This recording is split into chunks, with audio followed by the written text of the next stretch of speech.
you need the Eagles to win, or you want the Eagles to win? I don't want anything. I could care less, Geoff. You think I want the Eagles fans to win a Super Bowl? No, no.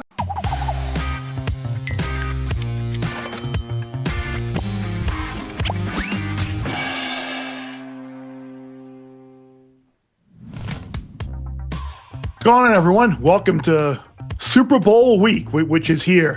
The first of many shows throughout the week is Geoff and I will be headed down to New Orleans on Tuesday. We'll have some stuff going on Wednesday, Thursday, Friday, Sunday. I think Saturday is like the only day we don't have any content coming out, but we are looking forward to getting down to New Orleans for Super Bowl week. And to kick things off here on Monday, we figured we'd bring in our big gun, John Murray from the Superbook out in Las Vegas, along with our guy Sammy P, just to kind of give us a little bit of an overview of the week. We don't really dive into Super X and O stuff yet and really get deep into matchups and such, but just kind of where we are, lay of the land on Monday. And John, I see right now you guys have 1-48. Now, is that a move down from 1.5 for you guys? Yeah, we were at 1.5. But, honestly, Bear, we think Philadelphia is going to close favored in this game. That was my next question.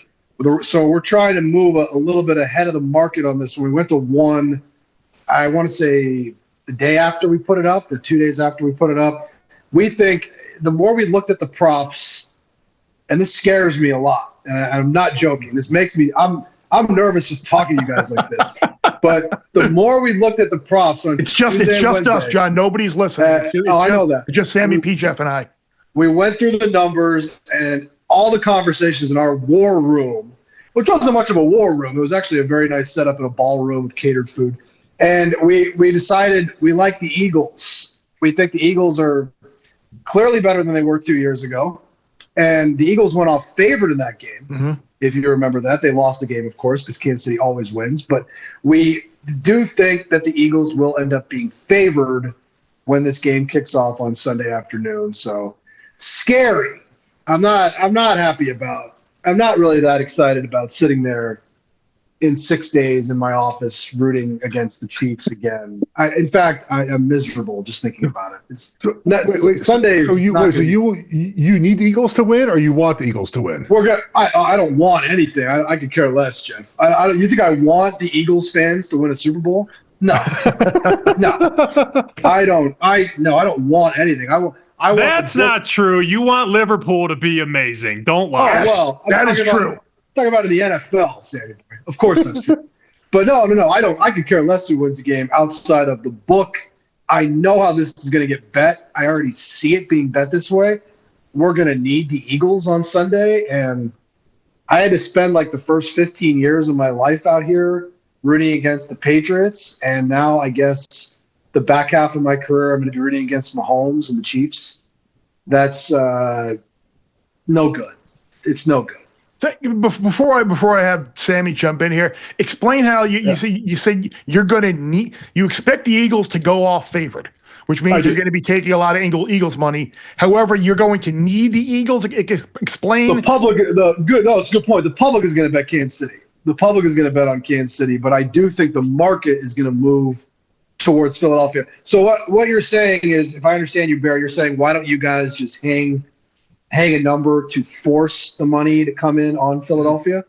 Yeah, we could do that, but that's not really the way we book. I mean, if the whole market's pushing one way, we're going to go that way. We'll let the chips fall where they may. And remember, guys, this is the one game of the year. The outcome, the winner of the game is not the only thing that determines how we're going to do on Sunday.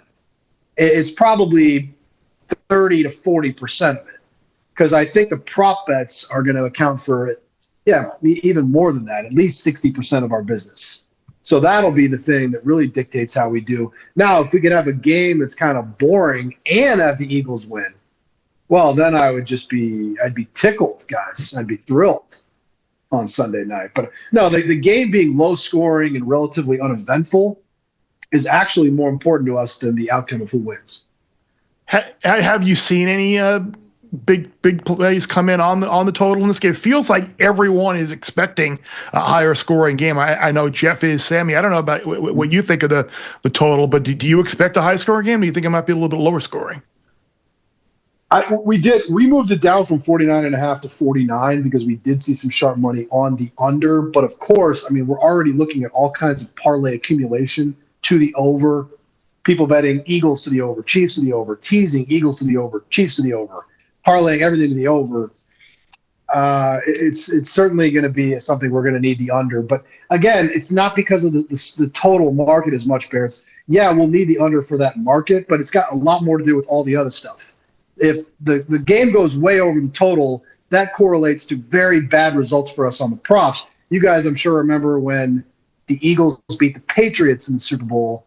I think it was 6 or 7 years ago. They won that game 41-33. Even though we did awesome on the Eagles in the future book and we did very well on the Eagles in the game, we really didn't do that well that day because we lost so much money on props. If there's 74 points on Sunday, it's not even going to really matter who wins. We're not going to do very well on Sunday. Yeah, I think you guys also, though, you got it all back next year when the Patriots and Rams played 13-3. So, it goes both ways. It was the worst Super Bowl ever. The books were celebrating. They were parading John Murray on a throne across the Westgate. It was awesome. That happens on a day ending in Y. I still have that throne, actually. It's in my closet upstairs. Yeah. Couple things here, Bear. If you think about it from our side of the counter, you want to bet Philly now. And that's why I took a little piece of plus 110 on Sunday. So assuming somebody who's booked these bets for a long time is right about the forecast of the market, not the result, the market. It's all math for us. So if you're going to take Philly now, why would you wait? Like, so many people will wait until Saturday or Sunday, have no idea where the line was, where it is, and where it's going, and then they'll walk up to a counter and lay Philly minus 120. And I'm sitting here, I made the same bet at plus 110. Think about it. So now, and here's the other thing that nobody talks about, and John, you could speak to this. You'll have guys come in, bet plus 105, plus 110, and then if Philly goes off the favorite, they'll just free roll you on the Chiefs plus money, and just arb it out. You'll get a little bit of that. But those guys usually can't bet as much as maybe they want to, but they're getting down in a lot of different places. But yeah, that could happen. A guy could take plus 10, come back, take plus 05 on Sunday. No doubt about that. And I don't want us to ever get armed by the same player. That's not ideal for the book. That's just giving money away. And you guys know I guard that money so jealously. I would never allow such a thing, Sammy boy. You know that. Sammy, where are you on this whole mentality and thought process of if you like the Eagles, just bet Barkley to win MVP at a better price. If you like the Chiefs, just bet Mahomes to bet MVP at a better price. Do you think it's a kind of a foregone conclusion that if, depending on who wins the game, that one of those guys will be the MVP? Or how much risk do you associate with that? Or how much risk can you tolerate in potentially betting it that way?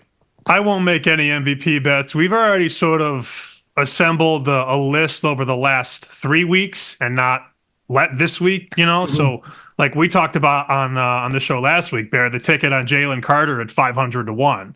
Like if you're going into the Super Bowl market right now for MVP, you're not going to get a fair shake. Right. If you were naked on it and you had nobody, I would take a shot on maybe A.J. Brown. I think that's a decent price. He has the potential to break this game open if he can get through the Kansas City secondary. But there's nobody that I like at this point. You kind of want to assemble that at earlier points. Barkley going into the NFC Championship was 5-1. That would have been the time. They were, -7, give or take, in the game. They're probably going to win that game, and then he's probably going to get slashed in half. So I've done less and less week of the Super Bowl. I can tell you I've got first quarter under 9.5, and I did bet some Eagles, +1.5 and +110. Geoff, hearing all this about John and Sammy and where they think this line is going, let me ask you, I guess, a double-pronged question. A, do you have a little bit of remorse and regret betting the Chiefs already? And B, when this line does move, if indeed it does, are you going to go in a little bit more for the Chiefs at a plus number? I do not regret having the Chiefs. I know I'm not going to get the best number, but that happens sometimes. I feel comfortable with where I'm at. We talked about this plenty of times leading up to this game, and John mentioned it a minute ago about the Chiefs just sort of always win these games. You got to prove me wrong, right? Prove the Eagles are going to win this game, because in those big moments, the Chiefs are able to make those big plays. And yeah, I got minus 125, I think, around there. It could, as John mentioned, I could get a plus money at some point. I'm fine with sticking with what I have, and again, it's not the best number, but it's a hefty wager, and I see the Chiefs to win. Like, if they win, I'm good. I will tell you, like, this is the thing about Super Bowl wager. I'm curious if Sammy feels the same way, and John as well. Like, all my props are sort of correlated for the game, right? Like, I think the game's going to go a certain way. I make my wagers accordingly, and if it doesn't, I guess I'm screwed, Sammy. I don't know, like, how else to put it. Like, I think it's going to go a certain way. If it doesn't, I'm lack of a better term, I'm sorry. Like, I can get out of it at some point, I guess, in the game. Find live props and live wagers, and maybe if the Eagles are going to win, I take a big number for them to win. I don't know how else to do it, because that's the way I wager on these Super Bowls. Lots to unpack there. Where to start? There's nobody anywhere that knows what's going to happen in this game. That's the funniest part. Like, you'll see a lot of content this week. This will happen, or that will happen, or nobody has an idea. That's how you end up where Brady and the Bucs win, 31-9. Yeah. Nobody scored a touchdown or a point in the fourth quarter. Like, nobody had that coming. Weird things are going to happen. I don't think there's anything wrong with doing what you're doing, Geoff. I would rather be in your position than needing something different on every play. Like, I'm going to have a buddy who's going to tease both sides, because he just will. He does it every year. So he's going to take Kansas City +5, and then he's going to take Philly +7, and he's going to be rooting against himself the whole game. People do it, Bear, because people bet dumb stuff in the Super Bowl, and sometimes they win. But anybody acting like they have any clue what's going to happen Sunday is a liar. The only thing I do know that happened was the Thursday night out there at the Superbook, John. You had lines out the door and people coming in, and your big whales and your big players and respected players were betting 2 props at a time and getting back in the line. Crack and Fez and everybody out there who your eyes will open when they play a particular side. Were there any props that you guys posted that were, I guess you were surprised that you took significant action on, and B, which numbers did you wind up having to move the most as a result of a significant play out there? That was a fun night. I was out there myself talking to the guys. I didn't see any of them tease the Eagles to the Chiefs, Sam. I mean, I don't think I reviewed every single bet we took. I didn't see that one. I'll take a look tomorrow. I do remember this one, though. They kept betting Barkley longest rush under. So we took several bets on Barkley under the longest rush. Kind of funny, because the first time he touched the football last Sunday or 2 Sundays ago, I think he ran about 60 yards to the house against the Commanders. But I know Kansas City is a lot better defensively than Washington. That was one. And then another one was the number of Eagles players with a catch. They went under 5.5. And that's a low number, guys. Mm-hmm. That's a low. Usually that number is higher than that. And it's because Philadelphia, I think you guys know this, I'm sure you do, they don't spread the ball around as much. I think the Eagles' best chance in this game is to kind of bring in the oars, keep the ball on the ground, whether it's Barkley or Jalen Hurts rushing himself. Jalen Hurts scored 3 touchdowns on the ground in the NFC Championship game as well. Their best chance is not really to have Hurts spreading the ball all around the yard. I don't think he's capable of doing that. And I think that they'll try to keep it fairly limited in terms of the passing game there.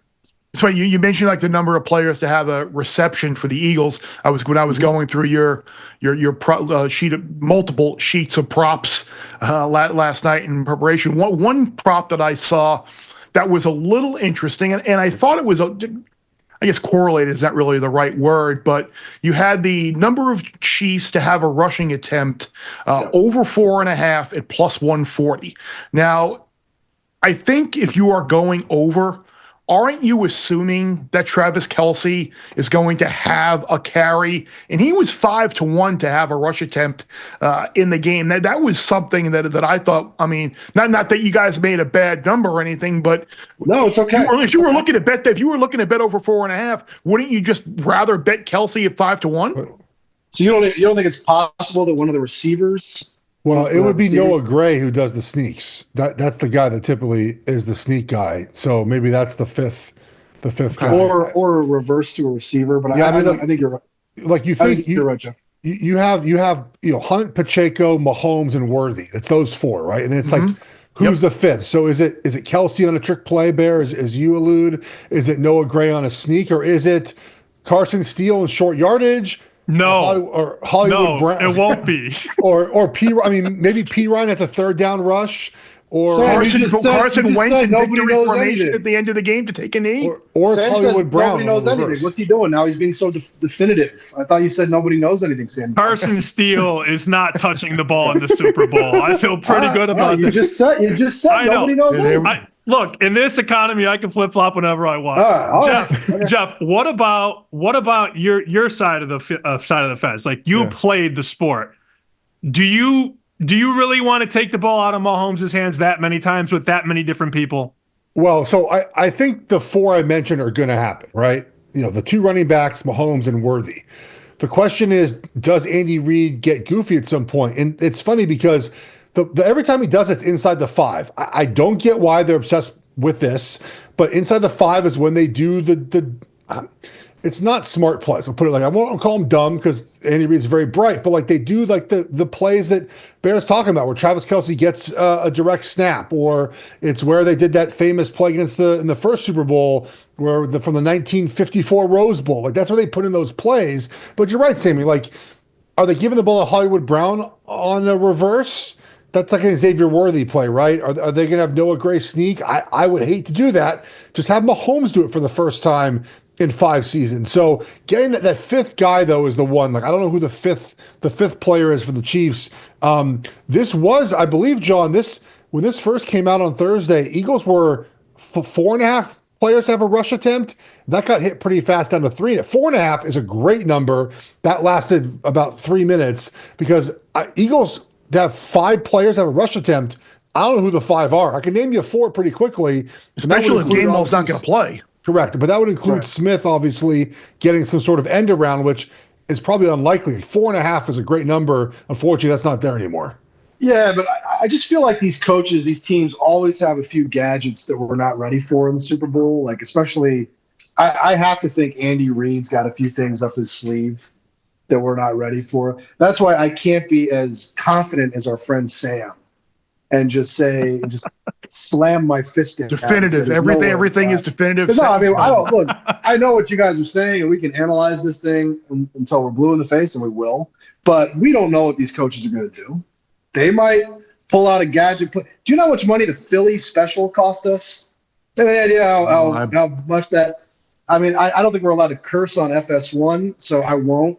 Don't worry, Jeff already did. I won't do that. Digital only. I'm representing the Superbook. I can't do that, Jeff. I'm representing Westgate, Las Vegas. So, but no, that play. Did we see that coming? No, we did not know they were going to throw a pass to Nick Foles for a touchdown. That was a disaster for us. So, I mean, I don't know. You just never know what these teams are thinking. That's what makes a lot of this fun, and that's why we mostly just are going to book to the sides where these sharper players are betting. I think that's the best thing to do. And then ultimately, we just have to root for the game to be relatively uneventful. Like Jeff feels like he's hung out to dry on the Chiefs. What a scary place to be, right? But we're hung out to dry on the game being kind of boring. I also, Bear, just to pick up on that, we've seen the books catch up on a lot of these markets, right? The overtime used to be 15, 18 to 1, and now there's been 2 of them in the last 8 years, so that price is shorter. We've seen safeties. We've seen quarterbacks catch touchdowns. We've seen non-quarterbacks throw touchdowns. We've seen octopus, or is it octopi? Yes, I don't know. I didn't go to a prep school. Octopi. Hey, what the hell does that mean? So the point is, Bear, relative to where these prices used to be, the nose might actually have more value because those things rarely happen, despite having happened a couple times. A lot of these no's are relatively cheap now compared to where they were 10 years ago. Yeah, and I think that's where I haven't played a ton of these props yet because I think typically I'm a little bit different here with like, I don't know. I mean, I know Jeff thinks it's going to be a higher scoring game, but I kind of think we're going to get a lower scoring game. Like I am going to be waiting and seeing if we get maybe a bump up in some of these totals from the public and look to play some more unders, just because I think maybe we're having a little bit of a recency bias. Maybe like I know 30 is a round number, but last week was the first time the Chiefs scored 30 all year. And yes, maybe Andy Reid has something up his sleeve. I know, Jeff, when we were talking earlier, you were talking about Oren Burks and just kind of him being exposed in pass coverage, and maybe that has a big effect on the game, and maybe Kelsey and those underneath routes, they have a big play. But I'm not so sure we see a game here with both teams in the 30s like a lot of people. I think that we might have a lower scoring game to start as we do in Super Bowls, and you can wager on the second half to be the highest scoring half as the teams sort of figure out where they're going. I can see the Chiefs using tempo to tire out Jalen Carter because that's a matchup that's tough for them, and so is Jordan Davis. But I think, too, like I've mentioned this many times, I will wager on this, and I actually did today. I got a 35.5 on Mahomes' pass attempts over. Like, I think the Chiefs have to throw the ball.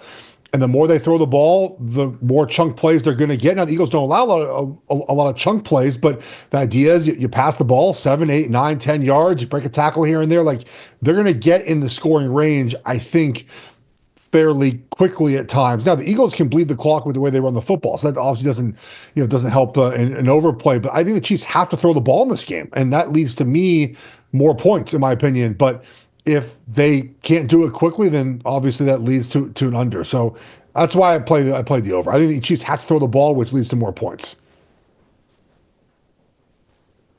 Sammy, so you're thinking this Noah Gray is probably the Noah Gray unders are probably the way you kind of hinted at that earlier.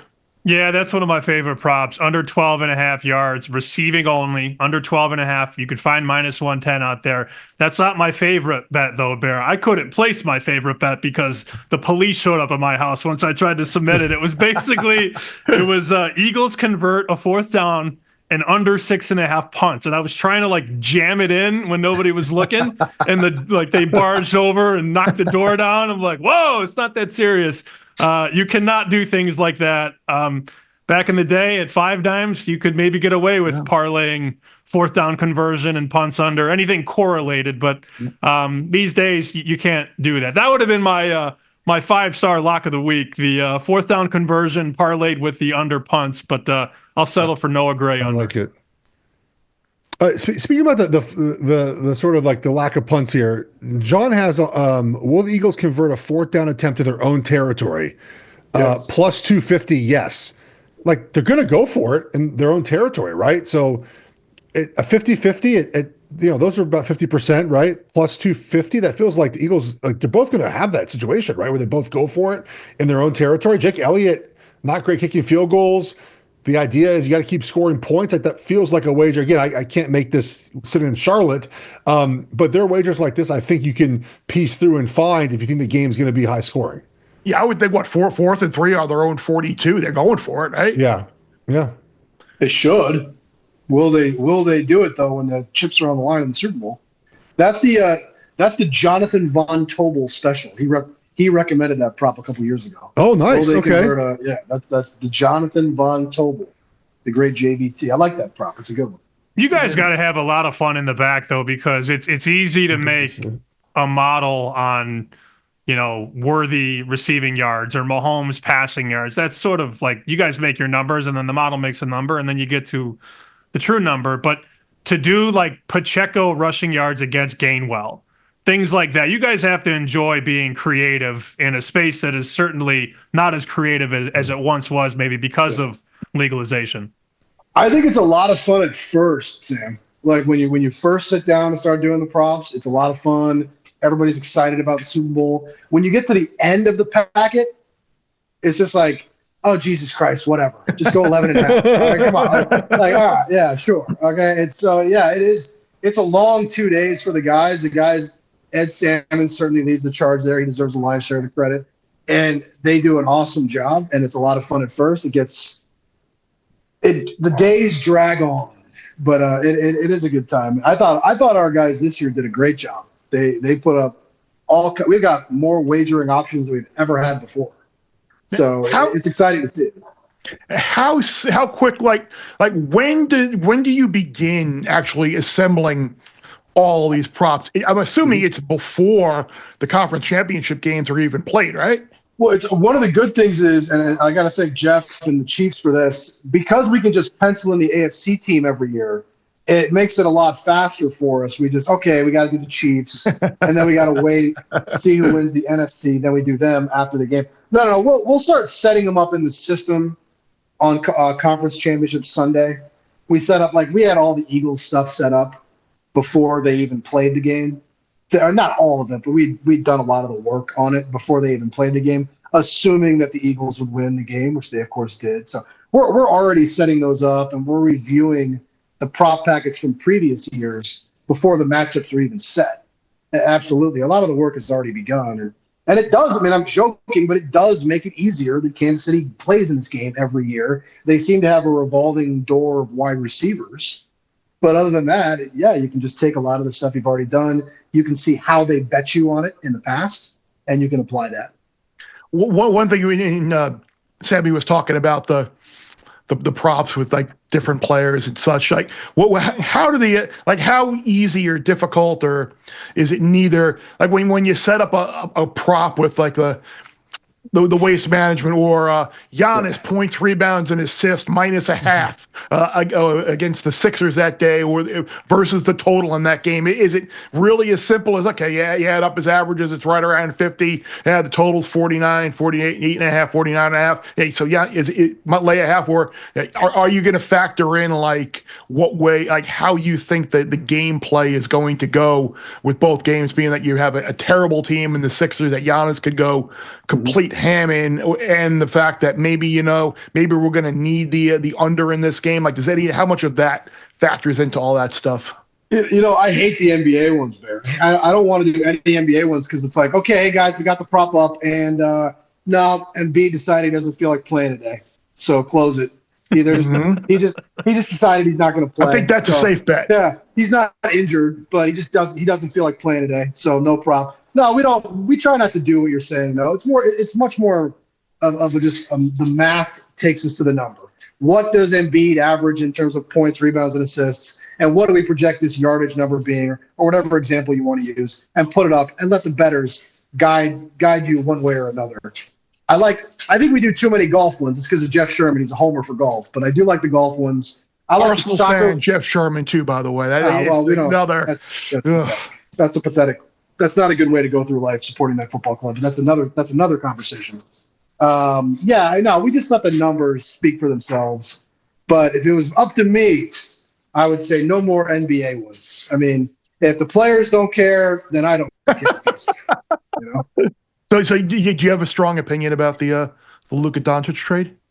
I was shocked. I know I'm trying not to be a prisoner of the moment, but I said yesterday to somebody, I think that's the most stunning trade in the history of sports, at least in my lifetime. And I know that sounds like hyperbole because it just happened, but that's all Dallas could get for that kid at age 25. That's it. We're good. We'll just take whatever the first offer is. The only offer. There's no first offer. They only call the Lakers. I got to say, I don't know that I've ever been as blown away by a trade as that. We have a group chat for our odds makers, our risk team. The first message came in from one of our managers, Casey, and he was like, I guess Sham's account got hacked. And then all the other messages were like, what the hell's going on? And finally it was like, no, this is a real trade. This actually happened. I blown away by the trade. And that's the funny thing too, with a lot of those NBA trades and such, you hear some rumblings, and I forget what trade it was a couple of years ago. I don't know if it was maybe Durant to the Suns or there was some deal where it was rumored out there, and there was a lot of money put on, there were some bets on teams to win the title, and you saw the numbers move. I'm assuming no one had any idea, no one came in and bet the Lakers to win the West or bet the NBA title at any point on Saturday. Do we even know which team to bet? Are we sure? Because isn't Doncic always hurt? Is that even now? The Lakers have no defense. I don't even know. like this to me is a move. The Lakers saw a way to bridge the gap into the post-LeBron era for the next 10 years. I don't know. Does this help them this season? No, I don't even know enough to know that. No, Lakers fan Jeff. All of a sudden, Lakers fan Geoff Schwartz chimes in. It won't. No, not this year. They need a center still. Like they're gonna have to trade for a center, I would imagine. Yeah. But you guys will make money on everyone betting the Lakers' futures because the Lakers are not winning a championship this season. I hope not, because we got a lot of liability on them, Jeff. I heard that. I heard that from my risk guys back in, let's call it the summer or spring. No way the Chiefs can win 3 in a row. Oh, come on. I'm like, are you sure? I mean, I'm pretty sure they're going to be there at the end, guys. They're the Chiefs. Look, if they get a big man, maybe it changes their equation, guys. But like they need a center. They need a defensive center. So maybe they trade for someone, but this trade is absolutely for the future. So look, as a Lakers fan, most excited I've been for the team in a long time because it was looking pretty bleak. I tell you guys all the time, I think the worst place to be in sports as a sports fan is when your team is in the middle, right? Where you're like just good enough to make the playoffs, but not really a threat ever to win a championship. I guess it's better than being the Wizards fan right now, but still, I still think that, that spot, knowing that LeBron's going to retire soon, AD's getting up in age, now all of a sudden they have their superstar of the future. You can build around Luka and the players they already have there that are young and playing good basketball. And look, when Fallica got that trade call, he was stunned. How about the Utah general manager, like the third team? What do you think he thought when he got a phone call from someone, the GM somewhere, one of those two teams, like, hey, do you want to be the third team in a Luka AD trade? Like, hey, wait a minute, can I get Luka? How many teams would have said yes to like trading their superstar away? Like, would the Celtics have traded Tatum for Luka? No, right? Giannis is not going anywhere.